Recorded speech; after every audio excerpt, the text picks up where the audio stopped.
secundaria. Bienvenidos a un episodio más de Aprendo en Casa, en el que aprenderemos la importancia de la escucha activa. Además, reflexionaremos sobre el fútbol peruano. Así es, conversaremos sobre todas aquellas leyendas que dieron alegrías a peruanos y peruanas con su juego. Ustedes se preguntarán, ¿pero qué tiene que ver el fútbol con las comunicaciones? Pues mucho. El fútbol es un deporte en el que las y los jugadores se comunican entre sí en la cancha para tomar las mejores decisiones. Además, la mayoría vemos este deporte a través de los medios, los cuales emplean narraciones emocionantes para contarnos el partido como si fuera una historia. Y paso perfecto para el Edson Flores y gol peruano.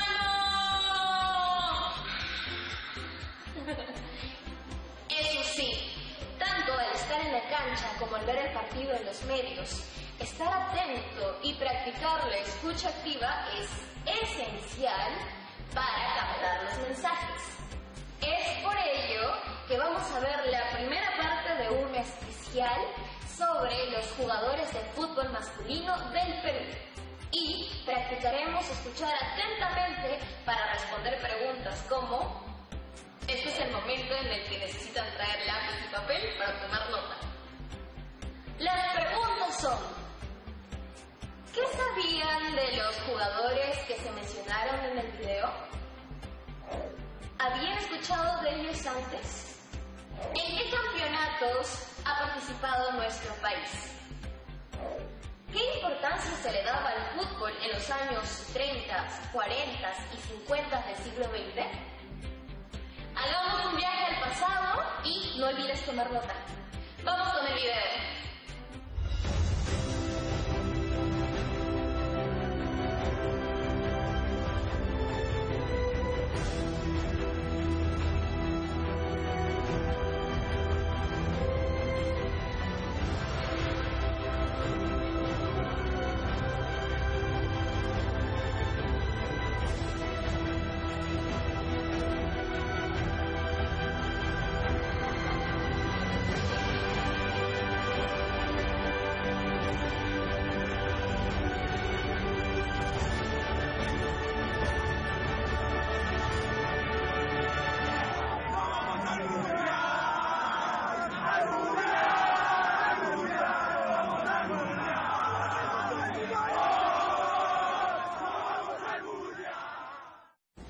En estos días de Mundial de Fútbol, la euforia por el torneo de selecciones más importante del mundo nos tiene absolutamente tomados. Parecemos poseídos, cambiando figuritas, haciendo pronósticos, apuestas. Y es normal, hace 36 años que no vamos a un Mundial. La última vez que lo hicimos fue a España 82. ¿Se acuerdan que hasta habían unos heladitos que venían dentro de unas naranjitas de plástico porque la mascota del Mundial se llamaba Naranjito? En fin, con motivo del Mundial y para celebrar esta fiesta, hemos preparado un programa sobre las grandes leyendas de nuestro fútbol. Desde Lolo Fernández y Manguera Villanueva hasta Cueva, Oreja Flores, por supuesto, Paolo Guerrero, pasando por Cubillas, por Sotil y por Chale. Soy Norma Martínez y esto sucedió en el Perú.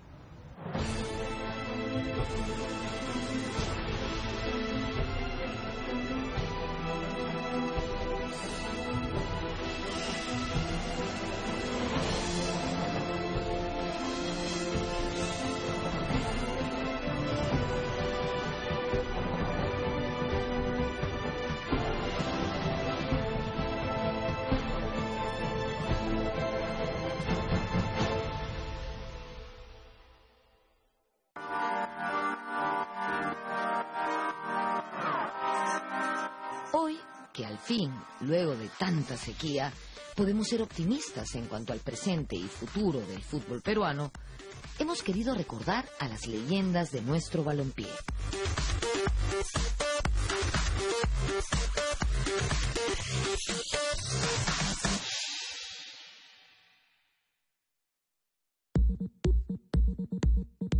En casi 100 años de competencias locales e internacionales, existen grandes figuras y momentos memorables que a continuación vamos a reseñar rápidamente. Empezamos en 1930, cuando se realizó el primer Mundial de Fútbol en Uruguay, y al cual Perú asistió en calidad de invitado. En el seleccionado nacional jugó una de las primeras leyendas de nuestro balompié, Alejandro Manguera Villanueva, ídolo de Alianza Lima. Alejandro Villanueva juega en el Mundial del 30, juega en las Olimpiadas, en los Juegos Olímpicos del 36, anota muchos goles, le anota a Finlandia un par de goles, es un jugador de selección y de equipo, ¿no? Era un jugadorazo, ¿no? Es raro porque era un tipo de 1,94 m y las características generalmente de los buenos jugadores, de los enganches, son de gente bajita, ¿no? Villanueva era un jugador completo, tenía mucho gol, salió campeón con Alianza en más de 5 oportunidades, era un líder en la cancha. Quizás la parte de la bohemia lo afectó su carrera, ¿no?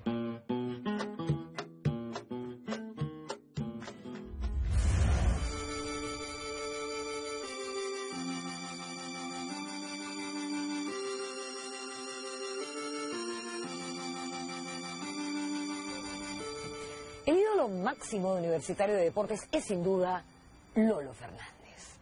Hombre sencillo, gran goleador, dueño de un poderosísimo remate, dominaba las dos piernas y era bueno en el juego aéreo. Cuando jugó en las Olimpiadas, las famosas Olimpiadas de Berlín de 1936, anotó, atención, 6 goles en 2 partidos. Y cuando jugó el Sudamericano de 1939, también fue goleador y fue elegido como el mejor jugador de ese torneo. Un jugador de 25 años de trayectoria, goleador en la U, goleador en la selección peruana, muy noble, un jugador querido no solamente por la afición crema, ¿no?, sino creo que por toda la afición en general peruana, ¿no?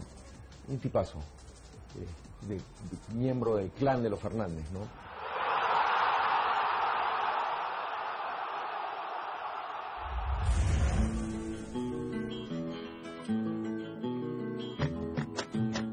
En 1935, Lolo y Manguera brillaron en la triunfal gira del reforzado equipo de Alianza Lima en canchas chilenas y en las Olimpiadas de Berlín, realizadas un año después.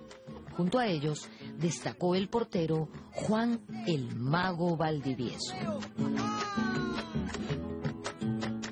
El puesto de arquero es uno de los más difíciles en el fútbol, pero allí nosotros también tuvimos una leyenda, Juan el Mago Valdivieso, que jugó por Alianza Lima entre 1927 y 1941. 87 partidos, fue campeón en 5 oportunidades y anotó en ese lapso 10 goles.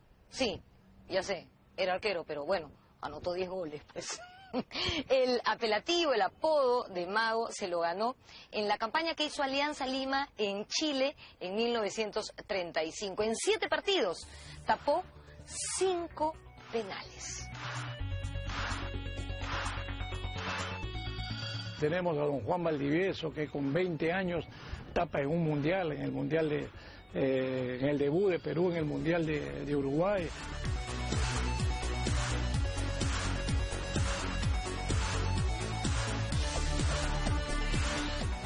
Fue con Valdivieso que se empezó a propalar el dicho Perú, tierra de arqueros.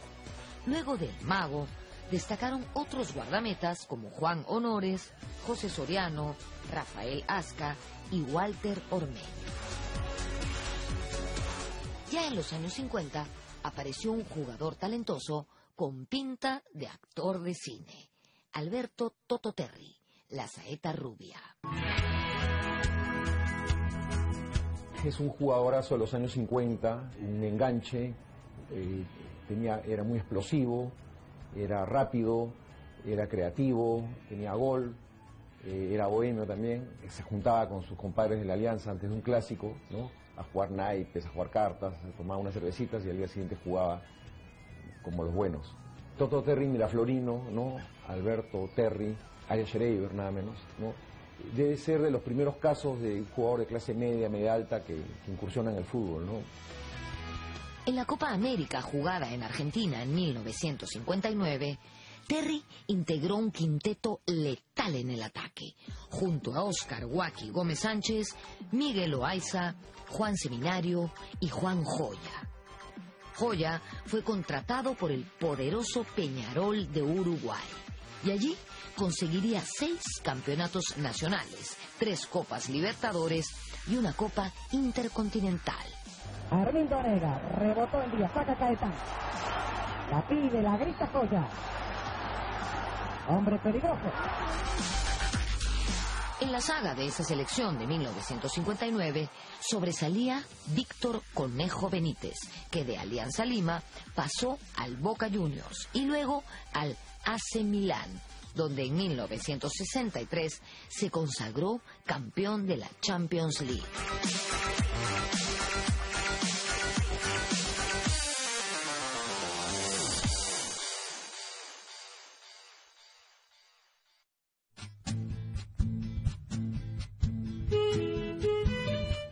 En los años 60, la figura de Alianza Lima fue Víctor Pitín Segarra, un malabarista con la pelota, que hacía dupla ofensiva con su compadre Pedro Pablo Perico León.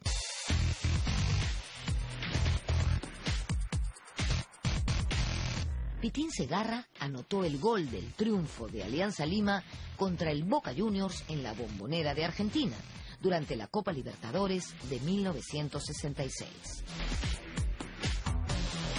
Los hinchas 60, 70, 50, nos acordamos de él porque era un genio con la pelota. Teófilo Cubillas dice, ¿no? Mi maestro en que yo me iluminé fue en Víctor Pitín Segarra, ¿no? Grandes jugadores.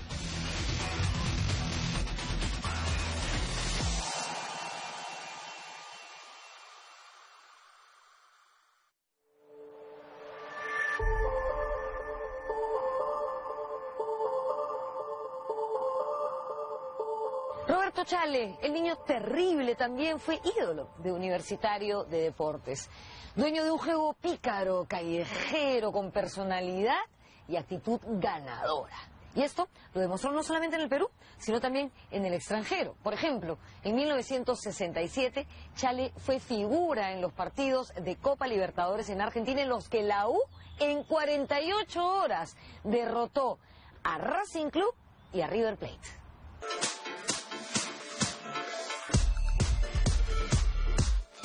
Avanza Chale, buen paso para él, que fue un gran contra el Chale, ¡gol del equipo peruano! Chale, en impecable entrada. Ese era Chale. Era épocas en que la Copa Libertadores de América los equipos peruanos competían. De ahí viene el equipo copero de la U.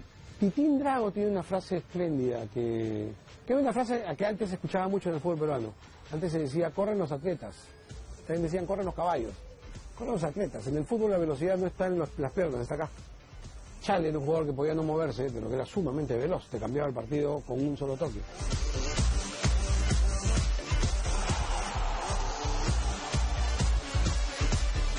Era mi ídolo, ¿no? El fútbol, la forma en que jugaba el fútbol me parecía tan simple, tan sencilla que yo siempre he dicho, ¿no? El que me haga las cosas simples, ese va a ser mi ídolo. Y fue Roberto, ¿no? Ese fútbol que tenía, le dabas una pelota, la iba a parar y de repente metía un pase de 30 metros al pie y tú no sabías cómo lo había metido y cómo había visto a ese jugador, ¿no?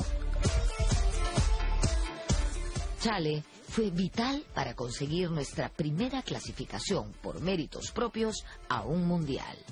Fue en las eliminatorias de 1969. Allí nos medimos con Bolivia y Argentina. El primer partido contra Argentina fue victoria 1-0 con golazo de Perico León, tras un tremendo pase de 35 metros de Héctor Chumpitaz. Perico era un espléndido cabeceador. Luego de eso, había que ir a Buenos Aires a definir la clasificación.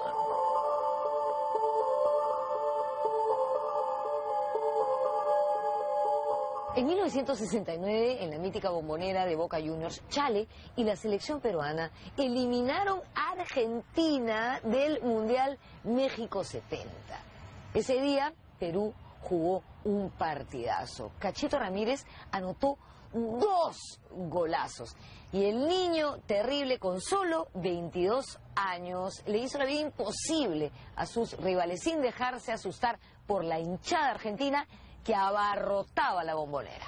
Ahí le dejó la pelota, la perdió al pisear y Chale se vio obligado a tocarla con la mano. Ahora vean cómo están reclamando los jugadores argentinos mientras que Montes y Chale están protagonizando un duro cambio de palabras. A Roberto Sales la gente lo recuerda no tanto por el buen fútbol que tenía, que vaya que lo tenía, sino lo recuerdan por la jugada de poner la pelota al jugador argentino, la Bombonera, ¿no? Poner la pelota en la cabeza en un partido eliminatorio en donde ibas a eliminar al local en la Bombonera de la manera más fresca que uno puede concebir que puede ocurrir en una cancha. Creo que eso no lo haría hoy día nadie. Sigue los rozamientos entre Sales y Rocha. Y ahora todos los jugadores argentinos vienen a reclamarle. ¿Qué es eso? Quieren el intento de agredir a Chale. En aquella campaña destacaron muchos jugadores. Uno de ellos fue el volante Luis Cruzado. Un socio ideal de Chale en esa gloriosa selección fue Ramón Mifflin. El cabezón jugó con éxito en Cristal, Racing Club y en el Santos de Brasil, al lado nada menos que de Pelé. Ramón Mifflin es un jugador muy técnico, pícaro como Chale, cerebral, de muy buen remate de media distancia. Ramón tiene una trayectoria internacional muy buena, jugó en el Santos con Pelé, en el Cosmos con Pelé, en el Racing Club de Argentina de Avellaneda, en Independencia Santa Fe, un jugador de mucha trayectoria. Ahora sí no marcaba ni su cuaderno, ¿no? No marcaba nada, ¿no? Como volante digo, ¿no?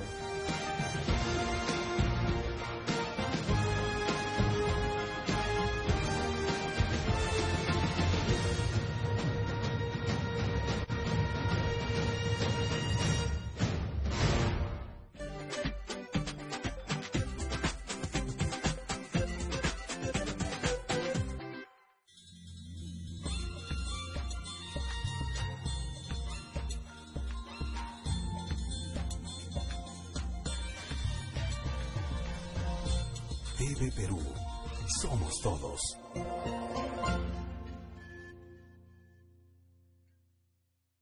¿Cómo se propaga? ¿Qué puedo hacer? Nuestra salud por encima de todo. Desde el lunes 8 de junio regresa Junta Médica con los mejores especialistas para responder tus consultas sin salir de casa. Junta Médica, desde el lunes 8 de junio en doble horario, 8:30 de la mañana y 5 de la tarde, por TV Perú. Yo me quedo en casa. A continuación, Mundo Animal.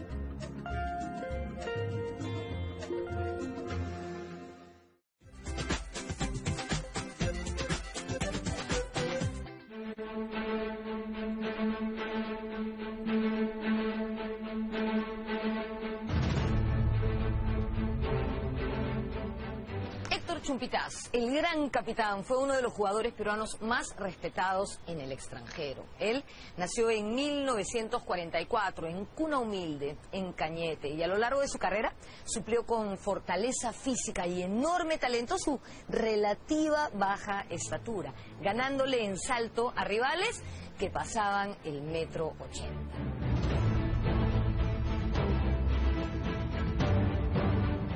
Chumpitaz es un jugador que no habla poco, pero su accionar te enseña mucho.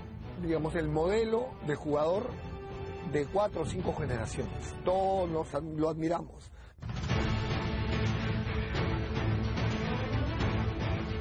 Pero fuera de serie, ¿no? El Capi era también de los que no podías imaginar con el tamaño que tenía. Y era cada vez que salía con la pelota dominada de atrás, nos poníamos de pie. Todos los hinchas universitarios, ¿no? El capitán de América. Nosotros decíamos que su camiseta ya venía con la cinta. No necesitaban dársela porque ya se la hacían con la cinta.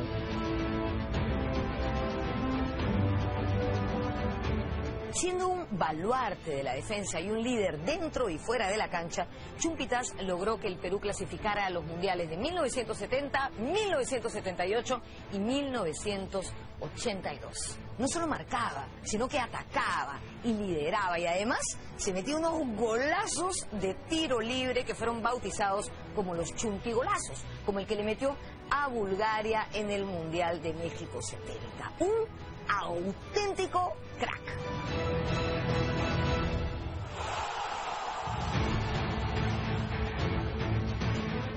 Si tú me dices una imagen que yo tengo de niño en el fútbol para mí que era Chumpitas en el aire. Era Chumpi bajito, saltando por encima de un gigante y ganándole un cabezazo. El último partido de Chumpitas con la selección fue el empate con Uruguay en 1981, que nos dio la clasificación al Mundial de España. Va a terminar el encuentro, Perú se está clasificando. Terminó el partido. Perú para todo el mundo.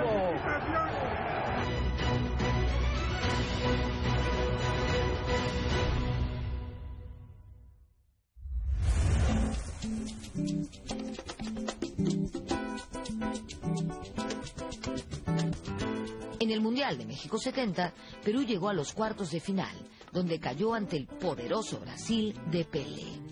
En ese equipo peruano destacó Alberto "El Jet" Gallardo, veloz puntero derecho que llegó a jugar en el Milán de Italia y en el Palmeiras de Brasil.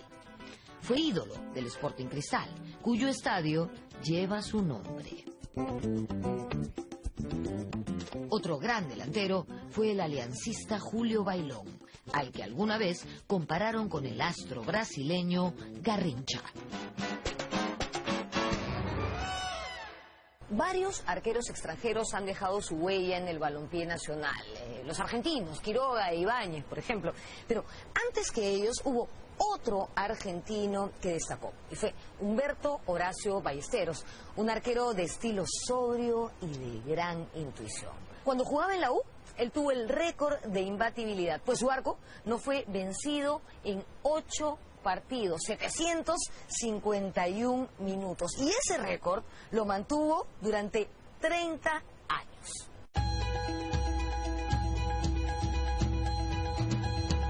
Ballesteros fue figura en el subcampeonato conseguido por la U en la Copa Libertadores de 1972. Cuando todo el mundo pedía su nacionalización para que jugara en las eliminatorias mundialistas contra Chile en 1973, el gobierno militar de Velasco consideró que esta no era una buena idea y se opuso tajantemente, dejándonos sin Ballesteros y así afectando el desempeño de nuestra selección, que al final no clasificó. Rechazo de Zárate, ellos tienen la pelota ahora buscando sobre las 18, bien colocado Percy. O tiene Cubillas, remata el marco. En 1975, tras una brillante campaña, el Perú consiguió su segunda Copa América. Ese equipo era una estupenda amalgama de experiencia y juventud.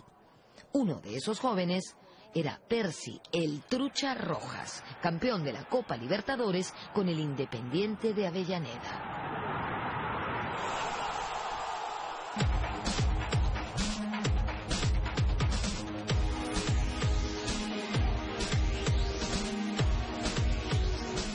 Percy fue campeón de América con Perú en el 75 y fue probablemente de los mejores de aquella campaña. Percy fue el mejor delantero peruano de repente que yo he visto, porque jugaba en todos los frentes de ataque, jugaba por derecha, jugaba por izquierda, jugaba de centro delantero, se consagró con el Independiente de Avellaneda. En esa Copa América de 1975, la dupla defensiva la conformaron dos grandes, Héctor Chumpitas y Julio Meléndez. Yo con 20 años, jugando al lado de Meléndez, Chumpitas, imagínate, para mí era un sueño, ¿no? Que Julio Meléndez era pues, el negro del 2 del Boca, ¿no? Y Chumpitas era mi ídolo, pues, ¿no? Con Sartor, con Casareto, ¿no? Con Cachito Ramírez, unos jugadores antiguos que yo lo admiro, yo era chiquillo, ¿no? Yo tenía, en esa época tenía un temperamento muy bravo al comienzo, pero ya cuando aprendí de Julio Meléndez, la personalidad de Julio Meléndez, la calidad de Chumpitaz, eso me puso más tranquilo, pero yo era un cable y picaba. Meléndez fue ídolo en Boca Juniors. El cántico de la tribuna Ceneice de esos tiempos era: y ya lo ve, es el peruano y su ballet. Maradona dijo en una oportunidad que Meléndez fue el mejor back que jugó en Argentina. Perú campeonó en 1975 venciendo a Colombia con gol de uno de esos jugadores legendarios, Hugo el Cholo Sotil, quien venía de campeonar con el Barcelona de España al lado del astro holandés Johan Cruyff. Jugó en el Barcelona con Cruyff, con Nesken. El Cholo es una leyenda también del Barcelona. Tuve la suerte de estar 2 veces ahí. Hablas del Cholo y los culés se rinden ante ti.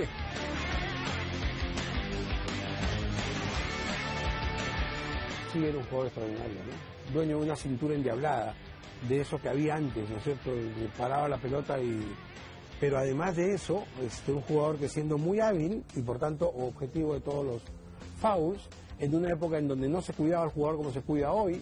Los chicos hoy no tienen idea, lo que antes jugar al fútbol era un tema para machos, ¿no? Si tú jugabas bien, te daban de patadas todo el partido. Si el Cholo aguantaba todo, al Cholo lo podías dar con un mazo y caía y se levantaba sin quejarse. La venganza del Cholo era agarrar la pelota y bailar a quien le había pegado, ¿no? Era un espectáculo verlo. Yo lo he visto al Cholo bailar y lo he sufrido al Cholo, ¿no? Bailarlo a Ballesteros, un clásico moderno en el año 7-2, ¿no? Se llevó a Ballesteros por el lado derecho, lo hizo gatear. El Cholo era un jugador muy completo, de contextura ancha, chato más bien, ¿no? Nunca se caía, parecía un muñeco porfiado, ¿no? Era explosivo, tenía un drible endemoniado. Estamos de vuelta. La verdad es que el Perú ha sido y sigue siendo una cuna de grandes jugadores. Me pregunto si entre ustedes, amigas y amigos del cuarto, estará la siguiente estrella del fútbol. ¿Y por qué no? Jugar bien el fútbol es una mezcla de dedicación, amor por la camiseta y talento. A mí me gusta jugar al fútbol.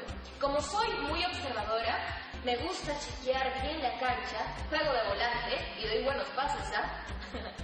Pero bueno, volviendo al video, me ha parecido muy interesante el papel de la hinchada. Por algo dicen que somos la mejor hinchada del mundo. Luego de ver el video, ¿ustedes creen que siempre ha sido así o que han habido cambios? Yo creo que siempre hemos sido un poco así, la verdad, intensos. No se olviden que hoy hemos visto la primera parte y la segunda parte la veremos en la siguiente sesión. Bueno, aunque me encante el tema, ya estamos por llegar al final del episodio y quiero proponerles un reto. ¿Qué tal si investigan sobre alguno de los jugadores que aparecieron en el video y lo promocionan para que quede en la memoria de todos y todas? La idea es que en ese afiche se destaquen sus habilidades futbolísticas. Yo creo que haría un afiche de Lolo Fernández o de Teófilo Cubillas. Ay, no sé. Voy a pensar. ¿Y ustedes? No se olviden de guardar su trabajo en su portafolio de evidencia. Y nos vemos en un próximo episodio de Aprende en Casa.